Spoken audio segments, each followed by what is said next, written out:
बरोबर आहे की नाही? ती एकटा आता यायला गेली ना तर जीव जाण्याच्या अगोदर तिचे उद्गार काय होते की देवा मला जीवनामध्ये काहीच नको, मला काहीच नको, फक्त एवढीच माझ्या मनामध्ये इच्छा असू दे की मला मेल्यानंतर सुद्धा जन्मोजन्मी तुझाच दास असू दे. अभंगाच्या पहिल्या चरणात हेची भावी माझी आशा, क्या बात आहे वा. हेची भावी माझी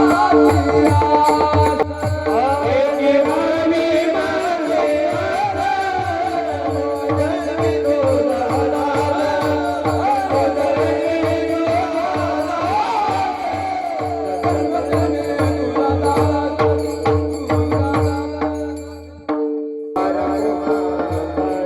सांगितलं ना तर भगवंताने लगेच दिलं पाहिजे. जे द्रौपदीला भगवंताने दिलं ते. आता कशा पद्धतीचं मागणं असावे मी तुम्हाला सांगेल. एकदा पंढरपूरला जाताना कान्होपात्रा कुणाची मुलगी होती? वेश्येची मुलगी. बरोबर. कान्होपात्रेच्या वेश्येची मुलगी होती. त्या वेश्येचं नाव सांगता येईल कोणाला? नाही, मला सांगता येईल. त्या वेश्येचं नाव होतं पूर्णा वेश्येची मुलगी ती म्हणजे कान्होपात्रा. मला सांगा आज आपण जो अभंग म्हणतो कोणता? भक्त पुंडलिकासाठी उभा राहिला विटेवारी.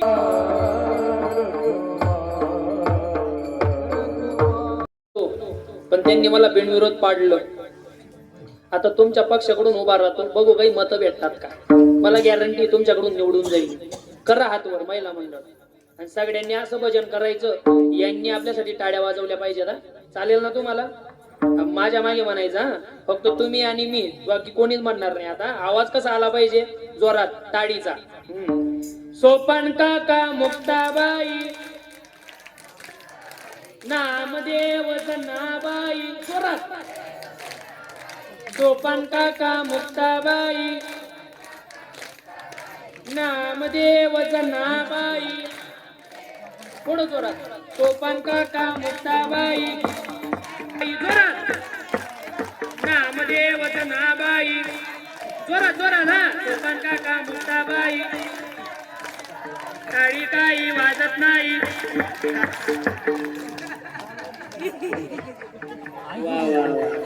नाही, बाकीचे टाळी वाजवत नव्हते म्हणून मला म्हणावं लागलं. पण पुरुष मंडळींपेक्षा तुम्ही भजन चांगलं केलं. सगळ्या पुरुषांनी टाळ्या वाजवा त्यांच्यासाठी.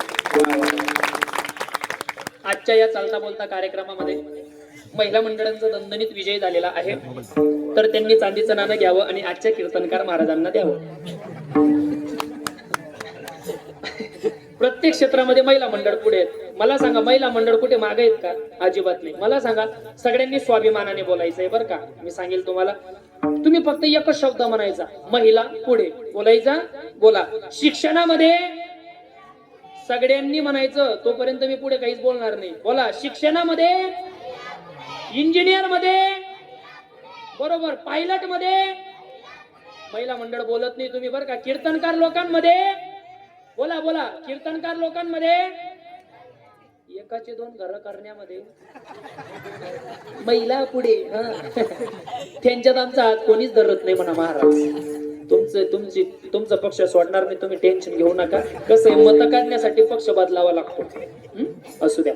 सगळ्यांनी चांगल्या पद्धतीने भजन केलं. सगळ्यांना मनापासून धन्यता. खर तर म्हणजे ज्या हनुमंतरायांचं मंदिर आपल्या डोळ्यासमोर आहे, हनुमंतरायांचं नावापेक्षा हनुमंतरायांना जर प्रसन्न करून घ्यायचं असेल तर कोणत्या देवाचं नाव घ्यावं लागतं? रामाचं. बरोबर आहे की नाही? नुसतं रामाचं नाव जरी घेतलं ना तरी हनुमंतराय खुश होतात. म्हणून सगळ्या पुरुषांनी, तरुण वर्गाने आणि महिला मंडळांनी हात वरती करा. 1-2 मिनिटं भजन घेऊ आणि पुढे चालू करा सगळ्यांनी हात वर. आणि बघा भजन इतकं सुंदर आहे, कुणाला जागेवरून नुसतं नाचता आलं तर नाचण्याचा प्रयत्न करा. कारण कीर्तनात नाचलं तर तुम्हाला मोक्ष प्राप्ती होईल. लाजायचं नाही. ज्याला पुरुष मंडळी असो महिला मंडळ असो टेन्शन घ्यायचं नाही. आपल्या कीर्तनामध्ये दबाव अजिबात नाही. ज्याला वाटलं नाचायचंय त्यांनी बिंदास नाचायचं. करा सगळ्यांनी हातवर.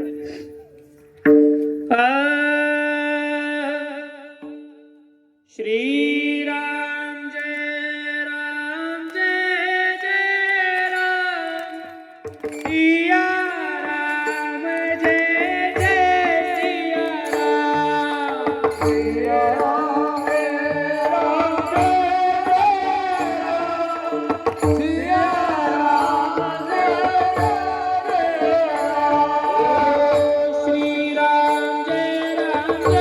जय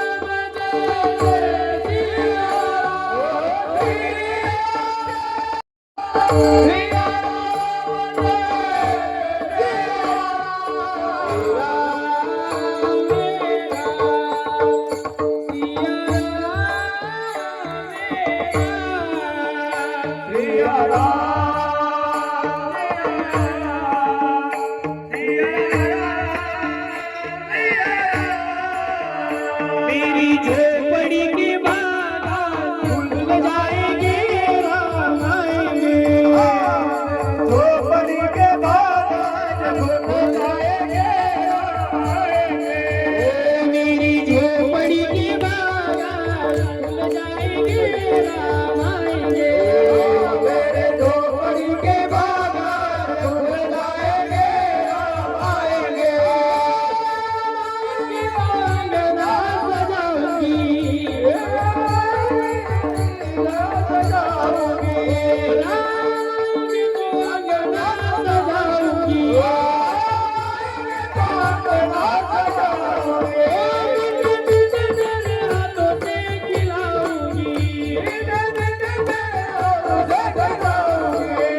मेरे जन्म के बाद खुल जाएंगे आएंगे मेरी झोपड़ी के बाद खुल जाएंगे आएंगे मेरे झोपड़ी के बाद खुल जाएंगे आएंगे मेरे झोपड़ी के बाद खुल जाएंगे आएंगे मेरा मेरा जय जय राम सिया राम जय जय सिया राम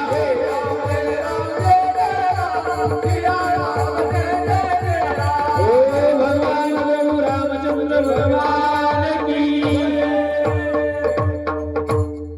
जुमला, धन जमीन जुमला सगळं माणूस विसरून जातो या भजनामुळे. बरोबर आहे की नाही बाबा? विसरतो की नाही? विसरून जातो ना आजी? करा मग माया नाव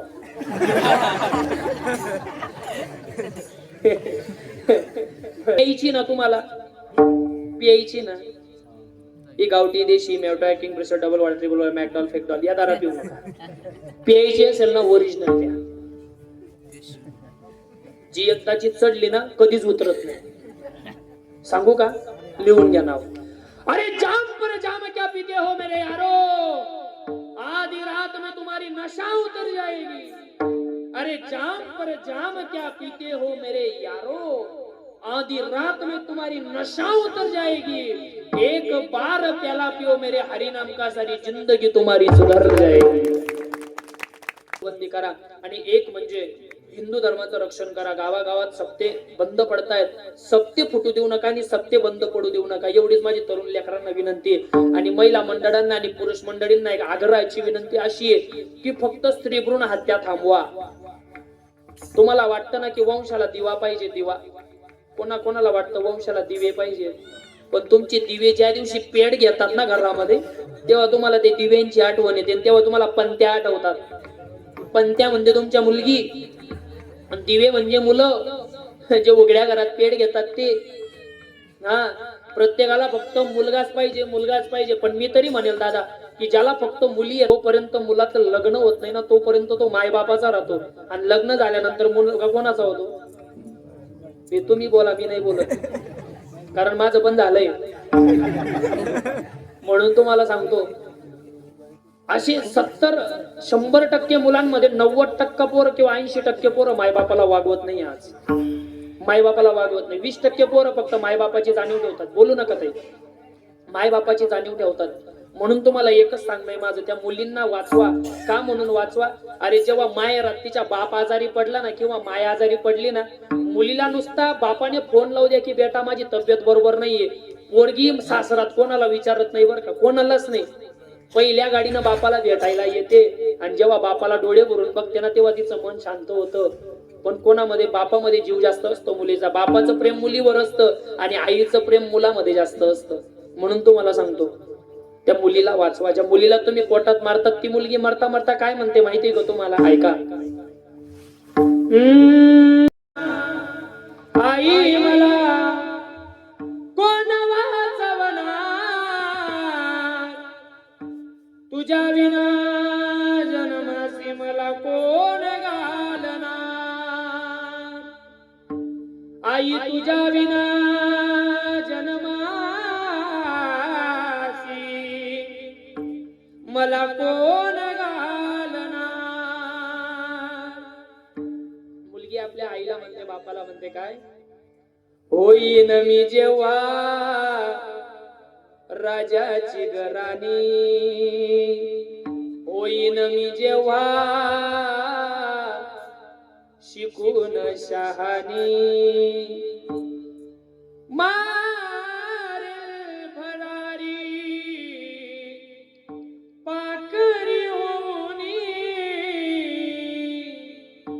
शाळेतून आल्यावर आई काम मी करणार, तुझ्या विना जन्मासी मला कोण घालणार. आई तुझ्या विना जन्मासी मला कोण घालणार. मुलगी आपल्या बापाला म्हणते काय? हे बघा, प्रत्येक मुलीचे बाप माझ्या समोर बसलेले आहेत. ताईनं तुमचा बाप आयुष्यात कधी रडला नाही, पण ज्या दिवशी तुमचं कन्यादान करतो ना तुमचा बाप, त्या दिवशी कन्यादान करत असताना प्रत्येक बाप रडला आणि प्रत्येक माय रडली बर का. म्हणून ती बहीण आपल्या आई वडिलांसाठी एकच म्हणते काय? होईन मी जेव्हा राजाची घराणी, गाळू नको आई तुझ्या डोळ्यातलं पाणी, जाईन दूर दूर माझा बाप रडणार. आई तुझ्या विना जन्मासी मला कोण घालणार. आई तुझ्या विना जन्मासी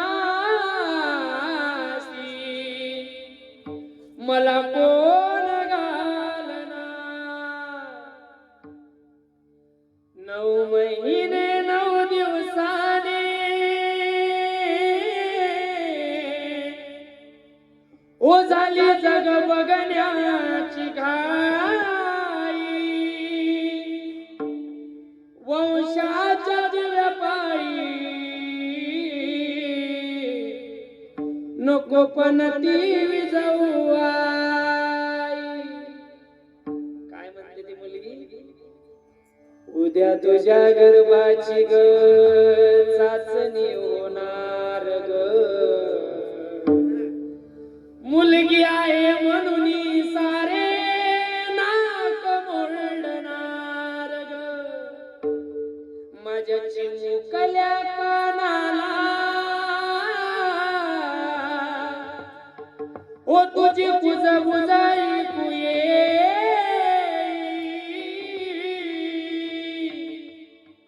अरे वंशाच्या दिव्या पायी नको पण ती विजवू आई. नकोस मारू आई मजला जन्म हा घेऊ दे. काय म्हणते आई मुलगी?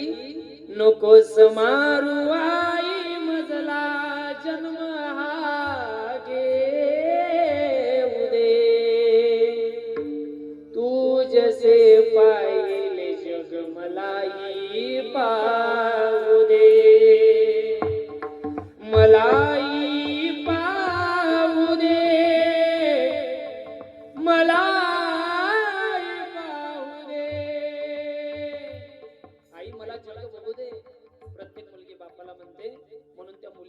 वा बर का. एवढंच सांगेल माझ्या कीर्तनामध्ये. आणि सगळ्यात महत्वाची गोष्ट म्हणजे बघा स्वर. हे बघा प्रत्येक माझ्या ताईला माझा एकच संदेश आहे. तुम्हाला वाटत असेल की माझा बाप महाराज माझ्यासाठी रडला नाही, प्रत्येक पोरांना माझं सांगणं आहे दादा, जोपर्यंत बाप नावाचा हिरो आपल्या आयुष्यामध्ये राहतो ना तोपर्यंत आपल्याला किंमत असते बर का. आणि जोपर्यंत बाप असतो ना तोपर्यंत आपल्याला किंमत असते. पण एकदाचा बाप आयुष्यातून जाऊ द्या, आयुष्य सगळं खचल्यासारखं वाटतं. तुम्हाला सांगेल मी, आज कीर्तनाच्या अगोदर माझ्या बापाचे 3 फोन येऊन गेलेत का 250 किलोमीटरवर माझा मुलगा एकटा गेलेला आहे, ते पण 4 व्हीलर घेऊन गेलेला आहे. ही चिंता फक्त एकमेव बापच करू शकतो. हा, आता कीर्तन झालं, त्यांना माहिती 11 वाजता माझं कीर्तन संपेल. जोपर्यंत मी घरी पोहोचत नाही, मला घरी पोहोचायला 3, 3:30, 4 वाजतीलच महाराज. मी गाडी खूप हळू चालवतो बर का. मला 3 वाजतीलच घरी जात जात. जोपर्यंत मी जात नाही तोपर्यंत माझी आई सुद्धा झोपणार नाही, माझा बाप सुद्धा झोपणार नाही. हे बापाचं मन असतं बरं का. माझ्या प्रत्येक ताईला माझं सांगणं, तुम्हाला वाटत असेल बापानं आमच्यासाठी काय केलं, आणि प्रत्येक तरुण पोरांना वाटत असेल माझ्या बापानं माझ्यासाठी काय केलं. दादा तुम्हाला एकच शिवाजी महाराजांचं उदाहरण सांगतो. बाप आयुष्यात काय असतो ऐका. अरे ज्या वेळेस छत्रपती शिवाजी महाराजांसाठी साऱ्या स्वराज्याने 32 मन सोन्याचं सिंहासन उभारण्यात आलं, आणि त्या 32 मन सोन्याच्या सिंहासनावर छत्रपती शिवाजी महाराज विराजमान होणार होते, तर त्यावेळेस छत्रपती शिवाजी महाराज स्वराज्यामध्ये आले. सगळ्या मावळ्यांनी जल्लोष केला. जिजामाता बाजूला बसलेल्या होत्या, एका खुर्चीवर बसलेल्या होत्या. छत्रपती शिवाजी महाराज तेथे आले आणि छत्रपती शिवाजी महाराज त्या सुवर्ण सिंहाच्या सोन्याच्या सिंहासनाकडे बघतात आणि राजांच्या डोळ्यामध्ये पाणी आलं. आणि जिजामातेनं विचारलं, राज तुमच्या डोळ्यात पाणी का आलं? त्यावेळेस माझ्या छत्रपती शिवाजी महाराजांनी साऱ्या स्वराज्यासमोर आऊ साहेबांना काय सांगितलं, आऊ साहेब आज मी सोन्याच्या 32 मन सोन्याच्या सिंहासनावर बसतोय, मला खूप आनंद आहे, माझ्या स्वराज्याला खूप आनंद आहे. आई आज तू सुद्धा खूप आनंदात आहे, पण आई एकच मागणं होतं ग माझ्या देवाकडे, जर माझं हे सगळं ऐश्वर माझ्या बापाने बघितलं असतं, माझा बाप शहाजी जर जिवंत राहिला असता तर माझ्या बापाला किती आनंद झाला असता. ज्याच्या आयुष्यात बाप नाही ना दादा, त्याला विचारा बापाचं दुःख काय असतं. बाप गेल्यावरच कळतं बाप काय असतो. 2 मिनिटं बंद करा. बाप काय असतो, बापाविषयी एकच बोलेल. उरामंदी माया त्याच्या काळ्या मेघवानी. काय असतो बाप, उरामंदी माया त्याच्या काळ्या मेघवानी. दाखविना कधी कुणा डोळ्यातल पाणी. झिजू झिजू संसाराचा गाळाकला. वटामंदी असू ज्याचा कणा वाकला. घडीभर तू थांब जरा ऐक त्याची धापर. लय अवघड आहे गड्या उमगाया बापर. उमगाया बापर. लय अवघड आहे गड्या उमगाया बापर. उमगाया बापर. बाप गेल्यानंतर माणसाच्या जीवनामध्ये परिस्थिती काय आहे माहिती का. उसावर गणगोत सार आधार कुणाचा नाही. बेगाडल्या भुई परिजीन अंधार जीवाला जाडी. नवीन पंच प्राण जिवाऱ्यात ताल दे. विनविती पंच प्राण जिवाऱ्यात ताल दे. करपल रान देवा जडला शिवार तरी नाही धीर सांडला.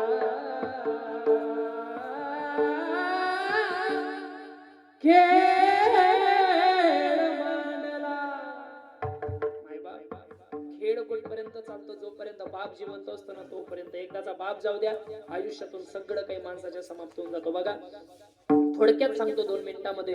बाप दिदींनो, जोपर्यंत ज्या ज्या बहिणींचं लग्न झालेलं आहे ना, त्या बहिणींना माझं सांगणे, तुम्ही माहेरी जातात ना ताईंनो, दिवाळीला आखाजीला, तुमचा बाप कधी दुसऱ्याच्या शेतामध्ये जात नाही, तुमची आई कधी दुसऱ्याच्या शेतामध्ये जात नाही, आणि 8 ते 10 दिवस तुमची आई तुमच्यासाठी चांगलं चांगलं बनवून खाऊ घालते. पण ज्यावेळेस तुम्ही माहेरातून तुमच्या सासरी जातात ना, त्या दिवशी फक्त तुमच्या बापाचा आणि तुमच्या आईचा चेहरा बघा. आणि तुमची आई काय करते माहिती का? माईची परिस्थिती किती गरिबीची असू द्या, प्रत्येक दिदीलाच माझं सांगणे, तुमच्या माहेरचे मायबाप किती गरीब असू द्या, पण जोपर्यंत ते जिवंत आहेत ना, तोपर्यंत तुम्हाला कधी कोणत्या गोष्टीची कमी करणार नाही. कधीच तुमची माय तुमची पिशवी रिकामी जाऊ देणार नाही. पण ज्या दिवशी तुमच्या माहेरातला माय गेला आणि तुमचा बाप गेला ना ताईंनो, तुमची पिशवी कायमची रिकामी येणार बरं का म्हणून सांगतो, तुमच्या भावाच्या बंगल्यातून जरी सोन्याचा दोर निघाला ना, तरी तुमची पिशवी कायम रिकामी येणार. कारण जोपर्यंत मायबाप आपल्या आयुष्यामध्ये असतात तोपर्यंत आपल्याला किंमत असते बरं का. एवढंच सांगतो. आणि एक म्हणजे मायबापाबद्दल सगळ्यांनी आदर्श बाळगा.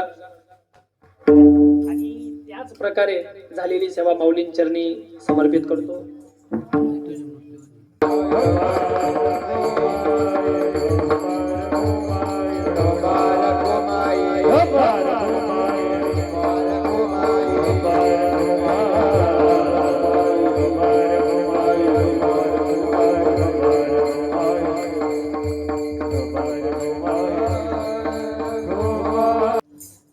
कशाला गेली आई तू स्वर्गाला, कोण वागेल तुझ्या या बाळाला. कशाला गेली आई तू स्वर्गाला, कोण वागेल तुझ्या या बाळाला. 9 महिने 9 दिवसांची वारी कशी तू केली, संकट तुझं आले असतील पदराला बांधून नेली. सोडून गेली तुझ्या या लाडक्याला, कोण वागेल तुझ्या या बाळाला. दादा माय काय म्हणते, जेव्हा आई जाते ना तेव्हा ते पोरग आपल्या आई वडिलांसाठी एकच म्हणतं, जमले असतील नातेवाईक शेवटच्या भेटीला. 2 दिवसात विसर पडेल ग तुझ्या या लाडक्याला. सोडून गेली तू ग वनवासाला. कोण वागेल तुझ्या या बाळाला. कशाला गेली आई तू स्वर्गाला, कोण वागेल तुझ्या या बाळाला. जमले असतील नातेवाईक शेवटच्या, मानव कोण दानव कोण कडे नाही मला.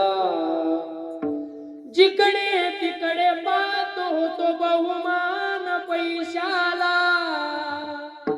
सोडून गेली तू ग ह्या लाडक्याला, कोण वागेल तुझ्या या बाळाला. स्वामी तिने जगाचा आई विना भिकारी.